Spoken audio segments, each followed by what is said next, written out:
Assalamualaikum warahmatullahi wabarakatuh. Apa kabar semua? Semoga kalian dalam keadaan sehat semua dan lancar segala urusan kita. Amin. Kali ini, kejadian mistis mau membawakan cerita tentang kisah yang viral akhir-akhir ini di berita di daerah Karawang. Cerita ini terinspirasi dari kisah nyata tersebut. Berikut ceritanya. Suasana perumahan di Karawang sunyi malam itu. Angin berhembus perlahan, menggoyangkan daun-daun di pohon tua dekat rumah Rina. Jam di dinding menunjukkan pukul 1.23 dini hari saat ia terbangun dengan perasaan tak nyaman. 3 ketukan terdengar dari pintu depan. Tidak terlalu keras, tetapi cukup untuk membuat bulu kuduknya berdiri. Rina menggenggam selimutnya erat, menoleh ke arah kamar anak-anaknya. Mereka masih terlelap. Ia mengangkat ponselnya, mengamati layar. Tidak ada pesan dari suaminya. Dengan hati-hati, ia bangkit dan berjalan menuju ruang tamu. Langkahnya nyaris tak bersuara di lantai dingin. Ketukan itu terdengar lagi, lebih pelan kali ini. Napas Rina memburu. Ia meraih gagang pintu, namun ragu sebelum menyentuhnya. Dengan tangan gemetar, ia mengintip melalui celah gorden jendela. Kosong, tidak ada siapapun di luar. Bahkan, halaman depan rumahnya terlihat begitu sepi. Rina menelan ludah, merasakan keringat dingin di tengkuknya. "Siapa di luar?" tanyanya. Suaranya nyaris berbisik. Tidak ada jawaban. Ia mundur perlahan, menghela napas, mencoba berpikir rasional. Mungkin itu hanyalah hembusan angin. Mungkin anak-anak tetangga sedang bercanda.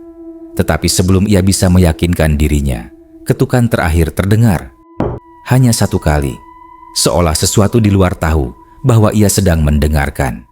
Rina berusaha meyakinkan dirinya bahwa ketukan tadi hanyalah angin atau mungkin suara kayu yang memuai akibat perubahan suhu.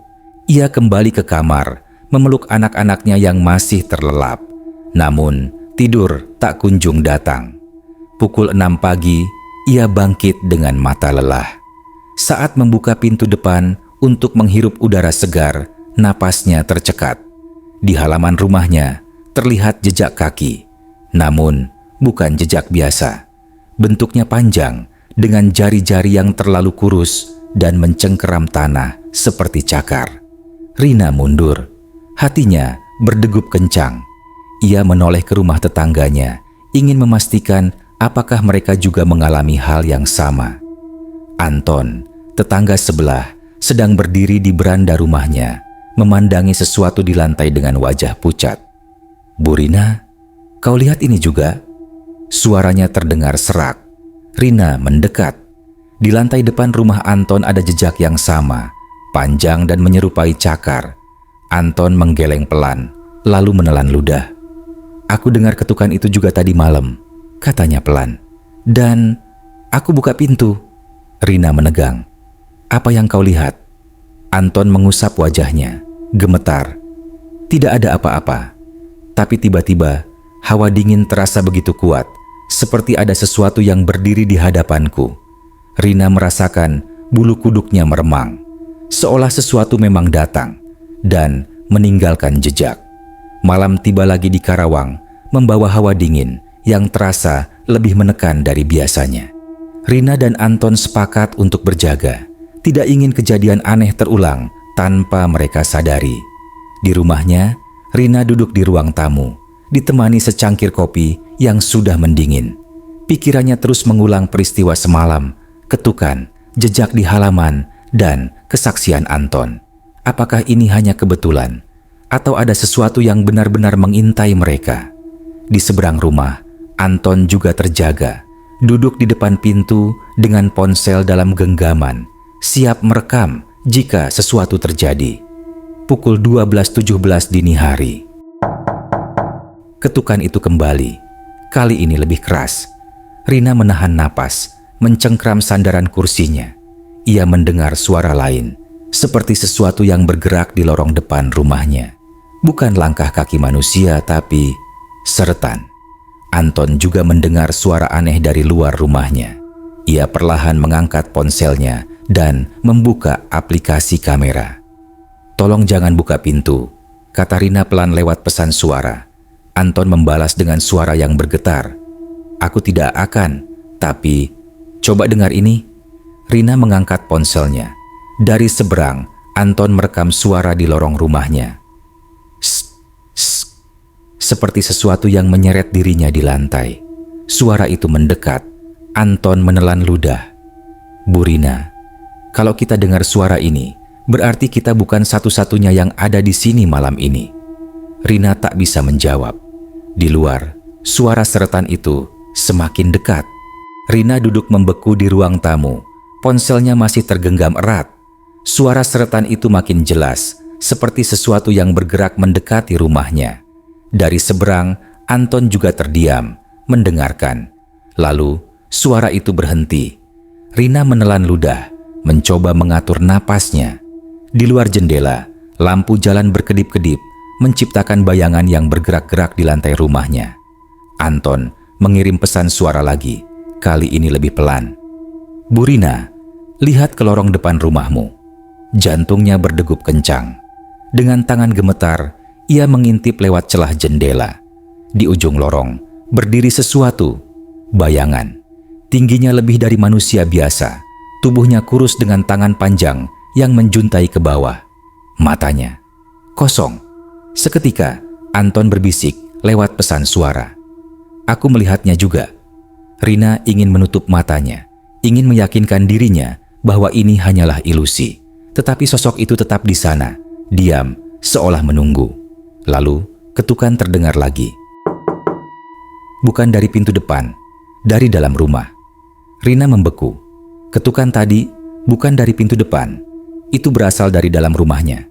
Ia berbalik, matanya menyapu ruang tamu yang kini terasa lebih gelap dari sebelumnya. Udara di sekitarnya berubah, lebih dingin, lebih berat. Anton mengirim pesan lagi. Bu Rina, apa yang kau dengar? Rina mengatur napasnya sebelum membalas. Ketukan dari dalam. Anton tidak langsung menjawab, seolah ia juga mencoba memahami apa yang baru saja didengar.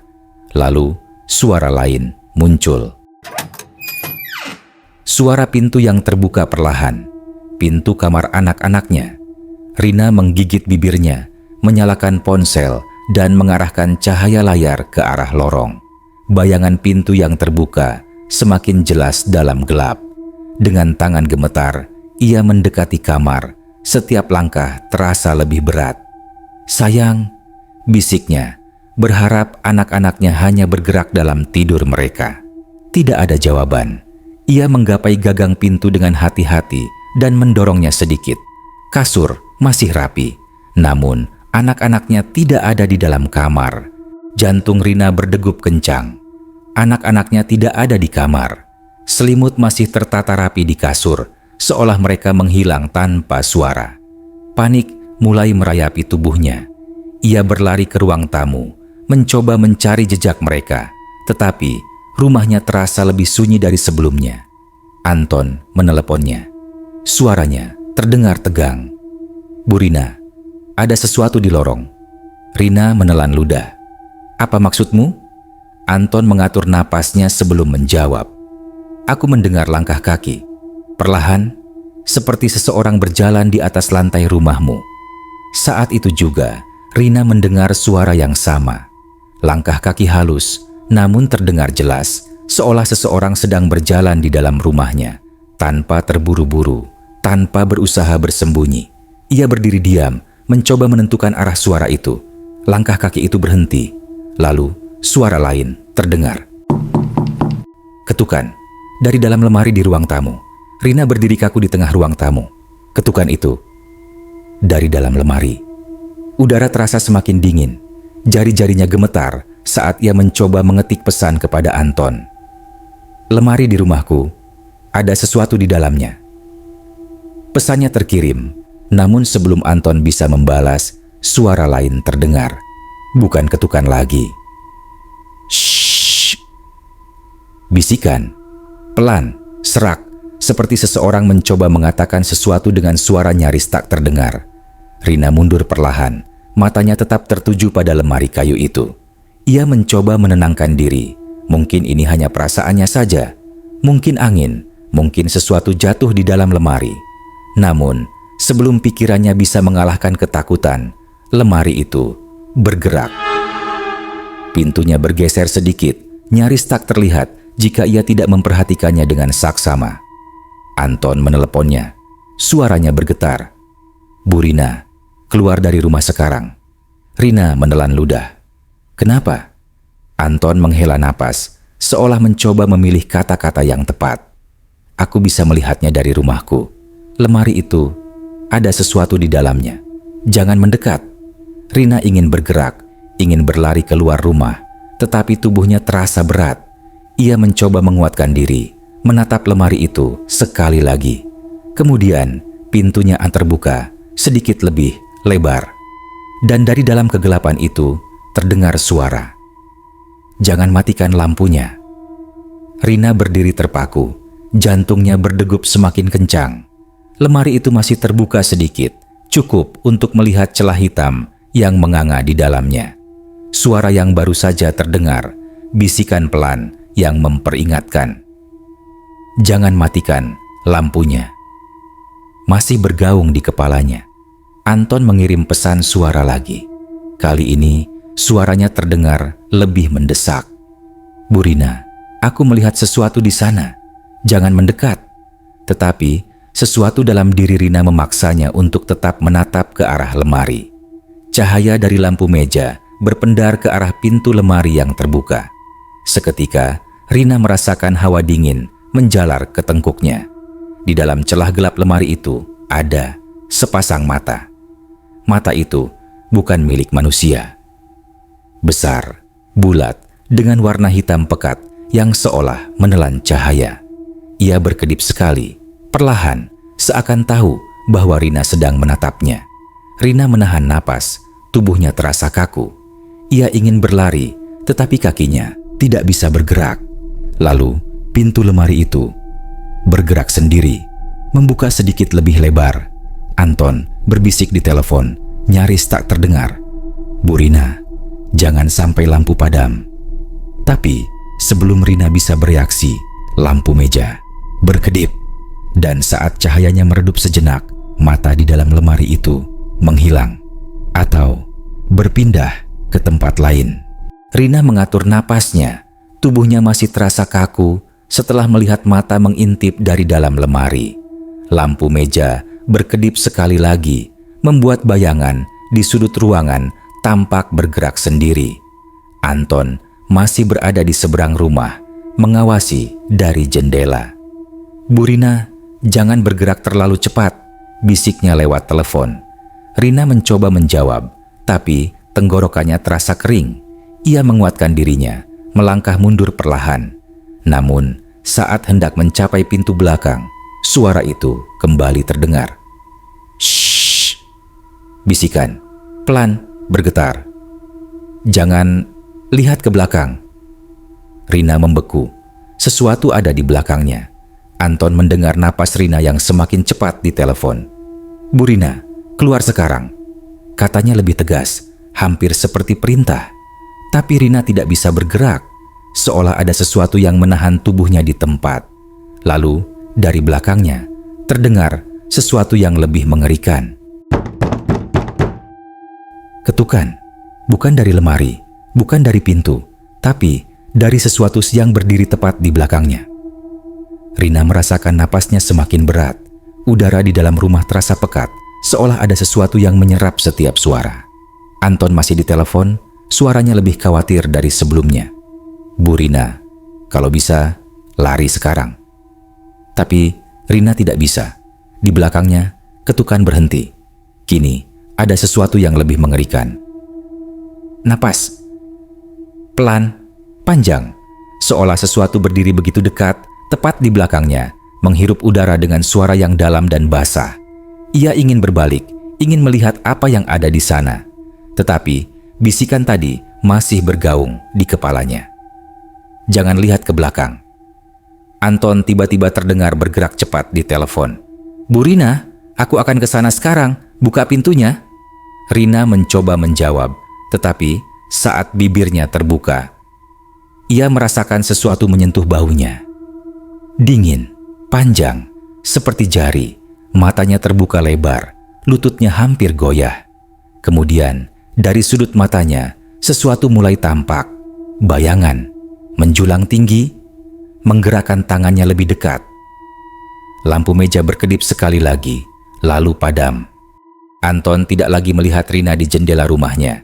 Ia menggenggam ponsel lebih erat, berusaha menahan gemetar di tangannya. "Bu Rina, kau masih di sana?" Tidak ada jawaban. Lalu, suara itu terdengar lagi. Anton menelan ludah. Napasnya makin berat. Ia berusaha melihat lebih jelas ke rumah Rina. Lampunya berkedip, seolah mencoba bertahan dari sesuatu yang menyerap cahaya. Di lorong rumah Rina, bayangan mulai bergerak. Anton menyipitkan mata, berusaha memahami apa yang ia lihat. Seseorang melangkah keluar dari kegelapan. Bukan Rina. Sosok itu mirip Rina, tapi wajahnya kosong. Tidak ada ekspresi, tidak ada kilatan kehidupan. Mata hitam pekatnya menatap ke arah jendela tempat Anton berada. Anton mundur, menyadari sesuatu yang lebih mengerikan. Sosok itu tidak bergerak dengan normal. Tubuhnya sedikit condong ke depan, seolah terjatuh dalam gerakan yang tidak wajar. Lalu, sosok itu tersenyum. Senyuman yang terlalu lebar, terlalu tajam. Anton menggigil. Rina tidak terlihat dimanapun. Yang keluar dari rumahnya bukan lagi dirinya. Pagi mulai menyingsing di Karawang, tetapi keheningan masih menyelimuti rumah Rina. Malam sebelumnya telah berlalu, meninggalkan jejak ketakutan yang tak bisa dihapus begitu saja. Rina terduduk di ruang tamu, matanya kosong, tubuhnya masih gemetar. Anton masuk perlahan, menatapnya dengan ekspresi penuh kehati-hatian. "Bu Rina, mereka sudah mencari di seluruh rumahmu. Tidak ada siapa-siapa." Rina menarik napas dalam-dalam. "Anak-anakku," bisiknya, hampir seperti berbicara pada dirinya sendiri. Anton menggeleng pelan, berusaha keras mencari kata-kata yang tepat. "Kami tidak menemukan mereka." Udara dingin masih terasa, meskipun matahari sudah mulai menembus jendela. Di sudut ruangan, lemari tempat bisikan itu berasal masih berdiri diam. Pintunya kini tertutup rapat, dan lalu terdengar suara kecil. Dari dalam lemari, mata Rina melebar. Anton mundur selangkah, tubuhnya menegang. "Bu Rina, kita harus keluar dari sini," bisik Anton. Suaranya penuh kepanikan. Tetapi Rina tidak bisa bergerak. Matanya tetap tertuju pada lemari itu. Dan sebelum Anton bisa menariknya pergi, suara terakhir terdengar. "Kami masih di sini."